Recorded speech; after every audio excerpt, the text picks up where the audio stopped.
Woza nendlebe ngize nendaba. Allegedly, wengenza wethu. I have asked you. Ukubuza nje.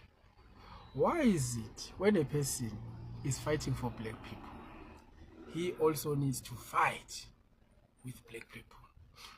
Kwenziwa yini ukuthi umuntu uma elwela abantu abamnyama ebese kudingeka ukuthi futhi aphinde alwe nabantu abamnyama? Nawe ungayizela nabakho baziyo. Angeke ngimbala uNxamalala ngoba angifuni ukuthukwa. Ngiyazi njengoba ngivake noZandile la. Abanye abamthandi uZandile ngesimanga sokuthi banalento ukuthi ke uthunyiwe. Kodwa on the ground is fighting for black people bakule country. So ke yikho ngithi ake ngibuze lo mbuzo ngoba uma uzoya even ku Jacinta Ngobese oganeka Zuma uzofika uthola ama comment angasile. So uyibuza ukuthi ngoba labantu they are fighting for black people, why is it that the very same black people that they are fighting for, they end up have to fight them too? Because uma uthi uyabheka nje kulabantu engikhuluma ngabo, okay nangu Xolani lo okhethwe Action SA ukuthi abe yimayor sikuruleni, uXolani Khumalo lo wesizokuthola ngizomfaka naye la.